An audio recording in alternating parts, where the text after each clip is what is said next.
ચાલો આજે વર્ગખંડમાં થયેલા એક એવા પ્રયોગ વિશે જાણીએ જ્યાં ટેકનોલોજી શિક્ષણ સાથે ભળી અને જે પરિણામો આવ્યા એ ખરેખર ચોંકાવનારા હતા. જોઈએ કે આ બધું કેવી રીતે થયું. આ આખી વાર્તાની શરૂઆત છે ને બસ આ એક આંકડાથી થાય છે. 26માંથી 17. હવે આ કોઈ સામાન્ય નંબર નથી, પણ એક શૈક્ષણિક પ્રયોગના પરિણામનો બહુ મોટો સંકેત છે. તો શું છે આનો મતલબ? આ એ વિદ્યાર્થીઓનો આંકડો છે જેમણે CAT જેવી એક સ્પર્ધાત્મક પરીક્ષામાં શાનદાર સફળતા મેળવી. પણ ખરું આશ્ચર્ય એ નથી. આ સિદ્ધિ એટલા માટે ખાસ છે કારણ કે એ કોઈ પરંપરાગત રીતે ભણાવીને નહોતી મેળવી.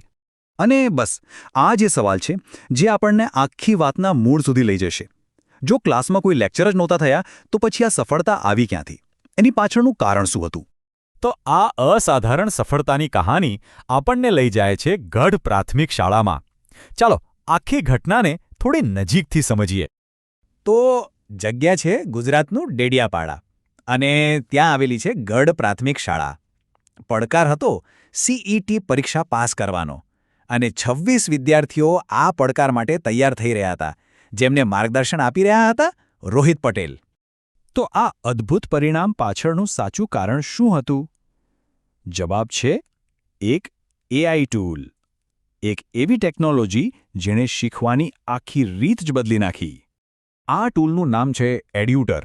મૂળભૂત રીતે આ એક AI-વાળી એપ છે જે ખાસ કરીને બાળકો માટે બનાવવામાં આવી છે, જેથી તેઓ પોતાના અભ્યાસક્રમને એકદમ રસપ્રદ અને રમત જેવી રીતે શીખી શકે.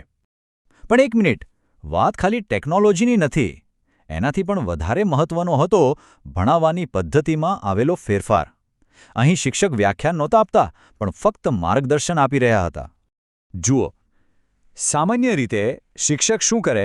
લેક્ચર આપે, પરીક્ષાના પ્રશ્નો સમજાવે. પણ રોહિત પટેલે જે કર્યું એ બિલકુલ અલગ હતું. એમણે પ્રશ્નોના જવાબ શીખવવાને બદલે વિદ્યાર્થીઓને એ શીખવ્યું કે આ એપનો ઉપયોગ કરીને જાતે કેવી રીતે શીખવું. અને આ એક વાક્ય આખી વાતનો સાર કહી દે છે. એમને બસ એપ વાપરતા શીખવી દીધું. અને આ એક સરળ સૂચના જ આટલા મોટા પરિણામનું કારણ બની. તો એમની પદ્ધતિ એકદમ સરળ હતી. સૌથી પહેલાં એમણે બાળકોને એપ બતાવી. પછી એમને સમજાવ્યું કે આનાથી શીખવાનું કેવી રીતે. અને પછી એ પોતે એક બાજુ ખસી ગયા. એમણે ભણાવવાનું છોડી દીધું અને બાળકોને AIની મદદથી જાતે જ શીખવા દીધા. હવે ભલે આ પ્રયોગ એક જ શાળામાં થયો હોય, પણ એ શિક્ષણના ભવિષ્ય વિશે ઘણા ગંભીર સવાલો ઊભા કરે છે.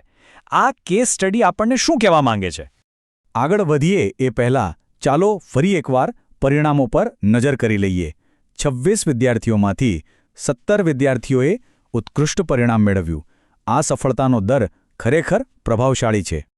તો આ આખા કિસ્સાનો મુખ્ય સારાંશ શું છે? એ જ કે શિક્ષકની ભૂમિકા હવે બદલાઈ રહી છે. એ હવે ખાલી માહિતી આપનાર નથી, પણ શીખવાની પ્રક્રિયામાં મદદ કરનાર એક માર્ગદર્શક છે. તો અંતે આ એક સવાલ સાથે આ વાતને પૂરી કરીએ. જો ભણાવવાની માહિતી એટલે કે શું ભણાવવું એ કામ ટેકનોલોજી કરી લે, તો પછી માનવ શિક્ષકની નવી ભૂમિકા શું હશે? કદાચ એમનું કામ એવા ગુણોને પ્રોત્સાહન આપવાનું હશે જે મશીન નથી કરી શકતું, જેમ કે જટિલ વિચારસરણી અને સર્જનાત્મકતા. આના પર વિચારવું રહ્યું.